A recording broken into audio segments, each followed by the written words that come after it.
Hi అండి. ఈరోజు special recipe వచ్చేసి మిల్క్ బ్రెడ్ హల్వా అండి. ఎలా చేయాలనేది వీడియోలో చూద్దాము. 2 టేబుల్ స్పూన్ నెయ్యి వేసుకోవాలి గిన్నెలో. హీట్ అయ్యాక అందులో కాజు, బాదం, కిస్మిస్ వేసుకొని మంచిగా ఫ్రై చేసేసుకోవాలండి. ఫ్రై చేసుకొని వేరే ప్లేట్లో తీసేసుకొని పక్కన పెట్టేసుకోవాలి. అదే గిన్నెలో 1 glass water, half teaspoon ఇలాంచి, కుంకుమ పువ్వు, టేస్ట్ సరిపోయేంత షుగర్ వేసుకొని ఉడకనివ్వాలి. బ్రెడ్లు చిన్న చిన్నగా ఈ విధంగా పీసెస్లు కట్ చేసేసుకొని ఆయిల్ హీట్ అవుతున్నప్పుడు అందులో వేసేసుకొని 2 సైడ్ తిప్పుకుంటూ ఫ్రై చేసేసుకొని మన షుగర్ పాకంలో బ్రెడ్ ముక్కలు వేసేసుకోవాలి. వేసేసుకున్న తర్వాత 5 మినిట్స్ మనం మంచిగా బ్రెడ్ని ఉడకనివ్వాలన్నమాట.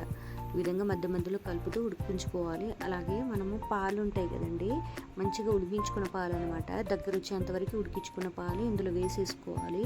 వేసేసుకున్న తర్వాత మనం డ్రై ఫ్రూట్స్ ఫ్రై చేసుకుంది కూడా ఇందులో వేసేసుకొని పైనుంచి 1 స్పూన్ నెయ్యి వేసుకొని స్టవ్ ఆఫ్ చేసేసుకొని మనం సర్వ్ చేసుకుంటే చాలా బాగుంటుందండి.